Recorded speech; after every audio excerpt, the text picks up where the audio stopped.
Radio कथा रत्न। Radio कथा रत्न में आज हम आपके लिए लाए हैं कहानी हिडन फैक्ट। अपने शीर्षक के अनुरूप ही इस कहानी में हिडन फैक्ट है।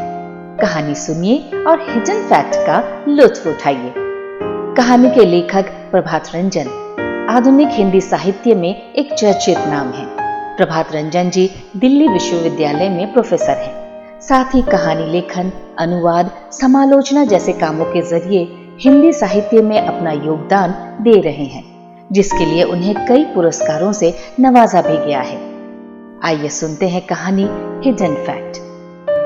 अर्नेस्ट हेमिंग्वे ने लिखा है कि लेखन के आरंभिक दौर में उन्हें यह सूझा कि कहानी लिखते हुए मुख्य घटना का वर्णन छोड़ देना चाहिए, उसे लिखना नहीं चाहिए।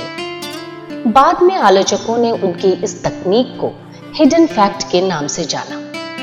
नटराज ने पढ़ा, एक आलोचक ने लिखा था, हेमिंग्वे की सर्वश्रेष्ठ कहानियां वे हैं जिनमें मानी खेज चुप्पियां हैं। इस वाक्य का कोई मतलब उसको समझ में नहीं आया।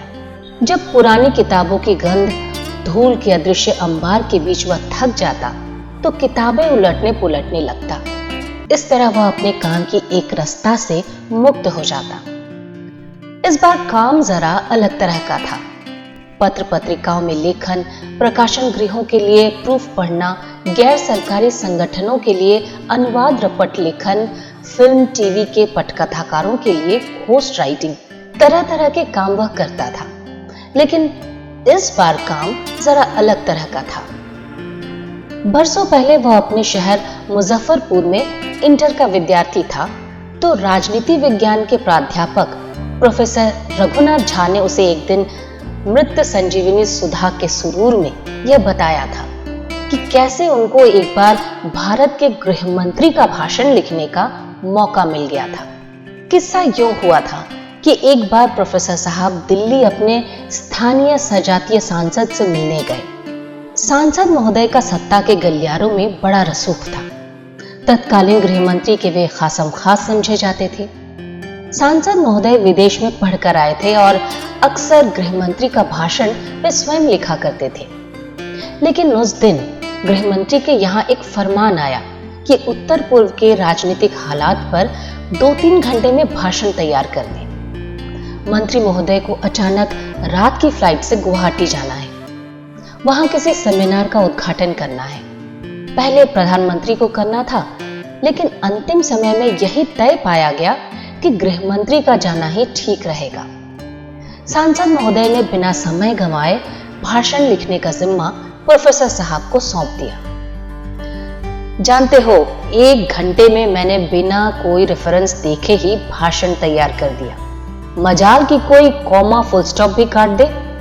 उस सस्ती के जमाने में भाषण लिखने के 500 रुपए मिले थे। प्रोफेसर झा बताते बताते उत्तेजित हो जाते थे। उनके जीवन का यह एक ऐसा अविस्मरणीय संस्मरण था जो अक्सर वे सुनाते रहते थे। नटराज ने जब प्रोफेसर झा के मुंह से पहली बार यह कहानी सुनी तो उसके मन में भी यह अरमान जगा, एक दिन मैं भी बड़े बड़े मंत्रियों के भाषण लिखूंगा। नटराज आनंद की उम्र 40 को छूने को थी, मगर उसकी यह ख्वाहिश अधूरी ही थी। लगता है इस जन्म में यह ख्वाहिश अधूरी ही रह जाएगी। जब भी वह शराब पीता यही गम उसे सालने लगता। इस बार काम जरा अलग तरह का था। एक जाने माने पेंटर ने उसे अपनी निजी पुस्तकालय के साज संभार का काम सौंप दिया था। नहीं, उस पेंटर महोदय के पुस्तकालय का वह पुस्तकालयाध्यक्ष नहीं बन गया था। पेंटर महोदय ने उससे यह कहा, हजारों पुस्तकें जमा हो गई हैं, आप जरा विषयवार इसकी सूची बना दें, फिर उसी तरह क्रम में लगा दें तो बड़ी मेहरबानी होगी। कोई जल्दी नहीं है, आप महीने 2 महीने चाहे जितना समय ले लीजिए। फिर पेंटर महोदय ने कुछ रुक कर कहा, पैसा कितना लेंगे आप? इस तरह का काम तो मैंने किया नहीं है, नहीं लगता है आगे कभी मिले, इसलिए इस तरह के कामों के लिए मित्रता खाता ही ठीक रहता है। नटराज ने जवाब दिया। मित्रता खाता? पेंटर महोदय को कुछ जैसे समझ नहीं आया। मित्रता खाता यानी जो आपको उचित लगे। नटराज ने अपनी बात स्पष्ट की। पेंटर महोदय फालतू बातें जरा कम ही करते थे। सारा समय वे या तो पेंटिंग बनाने में लगे रहते थे या उसे बेचने में। वे कहते भी थे, मैं अपना समय फालतू बर्बाद नहीं करता। सीधे मेन पॉइंट पर आते हुए बोले, मैंने सारी किताबों को अच्छी तरह से पैक करवाकर फरीदा रोड के अपने नए बंगले में भिजवा दिया है। आप एक बार उसकी कैटलॉगिंग कर दें तो मैं सोच रहा हूं कुछ घंटे वहां बैठकर पढ़ने का प्रोग्राम बनाऊं। मेरे उस्ताद कहा करते थे, साहित्य के अध्ययन से पेंटिंग की नई नई प्रेरणाएं मिलती हैं। इसलिए सोचा आपसे अनुरोध करूं। यह काम भी ऐसा ही है कि किसी भी आदमी से कहा नहीं जा सकता है। आप जैसा पढ़ा लिखा काबिल आदमी ही यह काम कर सकता है। आप इन पुस्तकों के प्रति मेरे प्यार को समझ सकते हैं। राइटर आदमी है। ये पुस्तकें नहीं, समझ लीजिए मेरे बरसों की संचित पूंजी है। पेंटर साहब थोड़ा भावुक हो चले थे। आपके उस नए बंगले का पता? नटराज ने सवालिया निगाहों से पूछा। पता ही नहीं, चाबी भी ले जाइए। इत्मीनान से जब वक्त मिले कीजिएगा। जब आपका काम पूरा हो जाए तो वापस कर जाइएगा। नटराज नमस्कार करके वहां से चल पड़ा। पेंटर से उसका पुराना संबंध था। पहली बार 10 साल पहले उसने दैनिक पर्वत शिखर के लिए पेंटर महोदय का इंटरव्यू लिया था। इस दौरान वह उनके ऊपर अखबारों में बड़े बड़े फीचर करता था। पेंटर महोदय समय समय पर उसे कुछ दे दिलाया करते थे। कभी कहीं की यात्रा करवा दी। अपने जीवन में वह केवल एक बार विदेश गया है और वह भी पेंटर महोदय के कारण। उन्होंने ही जुगाड़ करके सरकारी दल का हिस्सा बनवाकर 7 दिन उसके फ्रांस भ्रमण का इंतजाम करवाया था। इस काम के भी अच्छे पैसे मिल जाएंगे, वह जानता था। फरीदाबाद रोड के उस नए नए आबाद हुए इलाके तक पहुंचने में उसे शुरू में कुछ मुश्किल भी हुई और झुंझलाहट भी। फिर धीरे धीरे इस काम में आनंद आने लगा। उस विशाल बंगले के एकांत में थक जाने पर वह बीच बीच में पुस्तकों को पढ़ने बैठ जाता। पढ़ते पढ़ते उसकी नजर हेमिंग्वे की इन पंक्तियों पर पड़ी। न तो कभी उसने पुस्तकालय में काम करने के बारे में सोचा था, न ही उसने उसकी आवश्यक अहर्ता ही अर्जित की थी, लेकिन उसे लगने लगा कि यह काम वह बड़ी अच्छी तरह कर सकता है। पुस्तकों की कैटलॉगिंग का काम वह यह अपनी विधि से कर रहा था, जैसे उसने पुस्तकालयों में देखा था। अकारादि क्रम से पुस्तकों को क्रम देना। शुरू में उसे परेशानी हुई कि वह लेखकों के नाम से अकारादि क्रम से पुस्तकों को तरतीब दे या पुस्तकों के नाम के अकारादि क्रम से लेखकों को तरतीब दे। उसने फैसला लेखकों के पक्ष में लिया। दर्शन, सिनेमा, कला संबंधी पुस्तकों की वहां कोई कमी नहीं थी। पेंटिंग के वहां बहुत सारे कैटलॉग्स थे, लेकिन पेंटर महोदय के संग्रह में सबसे अधिक उपन्यास थे। अंग्रेजी में प्रकाशित नए पुराने उपन्यास। पुस्तकों के अंबार को उलटते पुलटते वह इस नतीजे पर पहुंचा कि हो सकता है अर्नेस्ट हेमिंग्वे पेंटर महोदय का प्रिय लेखक हो। हेमिंग्वे के सारे उपन्यास, old man and sea, the sun also rises, jealousy आदि आदि वहां मौजूद थे। सिर्फ मौजूद ही नहीं थे, जगह जगह उन पर पेंसिल से निशान भी लगे हुए थे। हेमिंग्वे की लिखी गई विभिन्न जीवनियां, आलोचनात्मक पुस्तकें वहां मौजूद थी, जिनको देखकर कोई भी कह सकता था कि संग्रहकर्ता हेमिंग्वे का बहुत बड़ा प्रशंसक है। उसने एक साथ इतने उपन्यास किसी पुस्तकालय में नहीं देखे थे। काम करते करते 20 दिन गुजर गए कि जैसे अचानक ही उसके एकरस जीवन में भूचाल सा आ गया। हुआ यह कि हेमिंग्वे की पुस्तकों के बीच नटराज को उन्हीं किताबों के आकार प्रकार की एक डायरी मिली। वहां हजारों किताबें थी, लेकिन डायरी इतने दिनों में उसे पुस्तकों से अलग पहली चीज मिली थी। कौतूहलवश वह उसे उलटने पुलटने लगा। उसके कोरे पन्नों को पलटते हुए उसे आभास हुआ जैसे कहीं किसी पन्ने पर कुछ लिखा हुआ है। पहले उसने सोचा कि हो सकता हो पेंटर महोदय लिखने में भी हाथ आजमाते हो। कुछ दिन पहले टाइम्स ऑफ इंडिया में प्रकाशित एक इंटरव्यू में उन्होंने कहा था कि वे अपनी आत्मकथा जरूर लिखना चाहते हैं। क्या इसलिए इस बंगले को एक नया रूप दे रहे हैं पेंटर महोदय? मगर मजमून कुछ और ही था। उस डायरी के सारे पन्ने खाली थे। बस 2 पन्नों पर कुछ पंक्तियां दर्ज थी। एक जगह लिखा था, तुम्हारा यह रूप देखने को मिलेगा मैंने कभी सोचा नहीं था। मैंने कला के साधक से विवाह करने के लिए घर बार छोड़ा था, लेकिन अब तुम पूरी तरह व्यापारी हो चुके हो। ऊपर से रिहाना। ठीक है, उसके कारण कला के बाजार में तुमको लाखों रुपए मिलने लगे हैं। मैं घर में चुपचाप बैठकर तमाशा नहीं देखने वाली, लेकिन क्या करूं, बच्चे बड़े हो रहे हैं। दूसरे स्थान पर लिखा था, अब तुम पूरी तरह से आजाद हो। जमकर रिहाना के साथ पार्टियों में घूमो, अखबारों में तस्वीरें छपवाओ, चाहो तो उसे अपने साथ रख लो। बच्चे तो पहले ही बोर्डिंग स्कूल में पढ़ रहे हैं, एक मैं ही कांटे की तरह खटक रही थी। तो आपको बता दूं साहब, मेरा इंग्लैंड के मैनचेस्टर विश्वविद्यालय में पीएचडी कार्यक्रम में दाखिला हो गया है। मशहूर कला विशेषज्ञ प्रोफेसर बॉन के साथ काम करने का मौका भी मिल गया है। तुम्हारी कमाई में भी कोई खलल नहीं पड़ने वाला। 2 साल का वजीफा भी मिल गया है। Good bye and take care. क्या पता वापस लौटूं या नहीं। जैसे जैसे इन पंक्तियों को नटराज पढ़ता जा रहा था, उसके दिल की धुक-धुकी बढ़ रही थी। वहां कोई भी नहीं था, फिर भी वह उन पंक्तियों को पढ़ने के क्रम में इधर उधर देखता भी जाता था कि कहीं कोई उसे देख तो नहीं रहा। यह डायरी किसकी थी? कहीं ऐसा तो नहीं कि पुस्तकों के सप्लायर के यहां से हालती से पुस्तकों के साथ डायरी भी आ गई हो। लेकिन इसमें संदर्भ तो पेंटर महोदय का ही था। 10 सालों से वह पेंटर महोदय को जानता था। उनके दर्जनों इंटरव्यू ले चुका था। उन्होंने नटराज से यह वादा किया था कि जल्दी ही वे उसे अपनी जीवनी लिखने का मौका देंगे। लेकिन सच्चाई यह भी थी कि वह उनके निजी जीवन के बारे में कुछ खास नहीं जानता था। वह वास्तव में उतना ही जानता था जितना कि पेंटर महोदय उसे बताते थे। तभी उसे ध्यान आया, बरसों पहले एक इंटरव्यू में पेंटर महोदय ने उसके एक सवाल के जवाब में कहा था कि वे अकेले रहते हैं। उसके सामने सब कुछ साफ होने लगा। इन 20 दिनों में वह 1000 से अधिक किताबों से गुजरा था।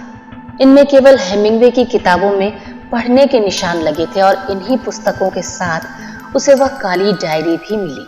इसका मतलब यह हुआ, उसने सोचा, पुस्तकों का यह बंडल पेंटर महोदय की पत्नी का हो और गलती से उनकी यह डायरी भी उसी में रह गई हो। पेंटर महोदय के जीवन का एक ऐसा अध्याय उसके लिए खुल चुका था।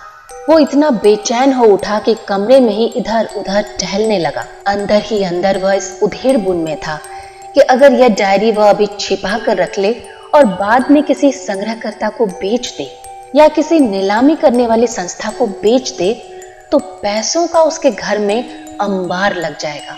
वो चाहे तो अपनी पहचान गुप्त भी रख सकता था। उसने पढ़ा था कि मरने के बाद किस तरह एक एक पेंटर के हस्ताक्षर भी लाखों में बिक जाते हैं। जुराबें और रुमाल भी नीलामी में अच्छे पैसे दे जाते हैं। क्या यह उसके लिए खजाना साबित होने वाला है? वह पिछले कुछ दिनों से समाचार पत्रों में छपने वाले राशिफल के कॉलम में अपनी राशि में भाग्योदय के संकेत बार बार पढ़ रहा है। क्या इसी भाग्योदय का संकेत मेरी राशिफल में था? कुछ वर्ष पहले उसने एक दिवंगत पेंटर से बातचीत का टेप कुछ 1000 में ही सही, लेकिन एक बायर हाउस को बेचा भी था। लेकिन इस ख्याल पर यह ख्याल हावी हो गया कि पेंटर महोदय ने उसे कितने अच्छे अच्छे असाइनमेंट दिलवाए, कितनी हवाई यात्राएं करवाई, देश विदेश की सैर करवाई। अभी आगे भी मौके मिलने ही वाले थे और यह काम भी तो उन्हीं का है जिसके लिए वह मोटी रकम देने वाले हैं। यह सोचते ही उसे कुछ अपराध बोध सा होने लगा। उसने यह तय किया कि जाकर कल ही यह डायरी वह पेंटर महोदय को वापस कर देगा। लेकिन इस सोच के भी खतरे हैं। डायरी न लौटाए तो हो सकता है कि उनको इस प्रसंग के बारे में कुछ पता भी न चल पाए, लेकिन डायरी लौटाने पर तो उनको यह पता चल ही जाता कि मैंने उसका मजमून पढ़ लिया है। पेंटर महोदय बड़े प्राइवेट किस्म के आदमी थे। उनके जीवन का इतना बड़ा राज किसी व्यक्ति पर खुल जाए, इससे वह असहज हो सकते थे। हो सकता है कि उसके बाद पेंटर महोदय उससे दूरी बरतने लगे।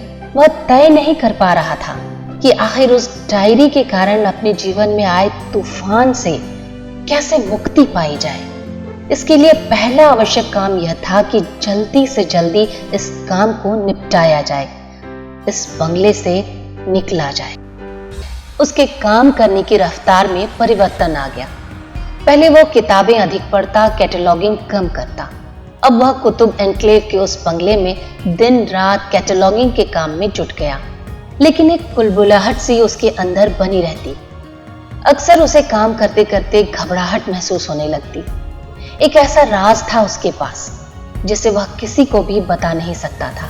उसे उस हज्जाम की कहानी याद आई जिसने बाल काटते वक्त राजा के सर में सिंग देख लिया था।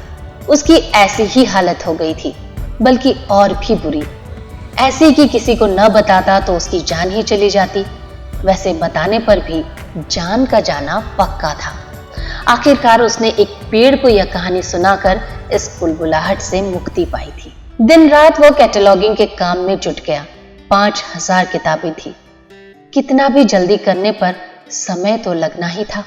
उसने तय कर लिया था कि जिस तरह पेंटर महोदय की पत्नी गलती से डायरी वहां रख कर भूल गई थी, उसी तरह जाते समय वह भी इस डायरी को अपने घर में रख लेगा और भूल जाएगा। पेंटर महोदय के गुजर जाने के बाद वह इसे फिक्स डिपॉजिट की तरह बनवाएगा। ना सही जवानी, बुढ़ापा तो अच्छी तरह कट जाएगा। वह भी अपने बुढ़ापे में ऐसा ही एक बंगला खरीद कर उसमें रहेगा। एक पुस्तकालय बनवाएगा और घर में अलग से एक स्टडी भी, जहां बैठकर वह सुबह कम से कम 5 अखबार पढ़ेगा, 3 हिंदी के, 2 अंग्रेजी के। फिर दिन भर वह वहीं बैठकर दुनिया भर की किताबें पढ़ा करेगा। तब कमाने की चिंता से वह मुक्त हो जाएगा। उसे अपनी दादी की बात याद आई। पढ़ना लिखना तो रईसों के शौक होते हैं। आखिरी दिन महज 20 किताबें रह गई थी। उसने दोपहर तक अपना काम पूरा कर लिया। अब उसे फिर से डायरी का ध्यान आया। आज डायरी ले जाने का दिन था। वह डायरी उठाने लगा कि उसे लगा कि हो ना हो पेंटर महोदय को उस डायरी का पता है। उन्होंने जानबूझकर इसे उन किताबों के बीच रखवाया हो, शायद उसकी परीक्षा लेना चाहते हो। उसने एक बार बंगले का अच्छी तरह चक्कर लगाया, एक एक कमरे को अच्छी तरह लॉक कर दिया। बाहर हॉल में आकर थोड़ी देर सोफे पर बैठ गया। फिर उठकर उसने एसी बंद कर दिया। उसने एक बार फिर उस हॉल, उन किताबों को देखा और बाहर निकल आया। बाहर दरवाजे को बंद करके वह गेट के बाहर निकल गया और फिर उसने गेट में ताला बंद कर दिया। उसने गिनकर याद किया, पिछले 1 महीने का अतीत वह ताले में बंद कर आया था। उसने टैक्सी रोकी और उसमें बैठकर पेंटर महोदय के यहां पहुंच गया। उसने उन्हें रजिस्टर देते हुए कहा, इसमें हर पुस्तक के नाम के आगे उसका नंबर लिखा है। आपको जो भी पुस्तक मंगवानी हो, नंबर लिखकर किसी को भी भेज देंगे, शर्तिया वह वही पुस्तक लेकर आएगा। उसे याद आया कि उस डायरी को उसने कोई नंबर नहीं दिया था। उसे वह वहीं हेमिंगवे की किताबों के बीच छोड़ आया था। उसे पूरी उम्मीद थी कि वहां उस पर किसी की नजर नहीं पड़ने वाली थी। उसने सोचा, बाद में कभी इस प्रसंग के पुराने पड़ जाने के बाद वह पेंटर महोदय से चाबी मांगकर उस बंगले में जाएगा तो किताब लेने, मगर डायरी लेकर आ जाएगा। पेंटर महोदय ने रजिस्टर को उलटते पुलटते हुए कहा, थैंक यू वेरी मच, और अंदर चले गए। वह समझ गया कि चेक लेने गए होंगे। वह सचमुच चेक लेकर ही वापस लौटे और उसने भी बिना देखे उसे अपनी पैंट की जेब में रख लिया। एक बार देख तो लीजिए, पेंटर महोदय ने कहा। कोई आवश्यकता नहीं, नटराज ने कहा। उनसे विदा लेकर वह सीढ़ियां उतर ही रहा था कि पीछे से पेंटर महोदय की आवाज आई, सुनिए नटराज जी, आपकी डायरी छूट गई है। डायरी? नटराज के चेहरे पर पसीना छलक आया था। लौटकर देखा, उसी की डायरी थी जो मेज पर रह गई थी। धन्यवाद कहकर वह तेजी से सीढ़ियां उतरने लगा। वह हेमिंगवे और हिडन फैक्ट के बारे में सोच रहा था।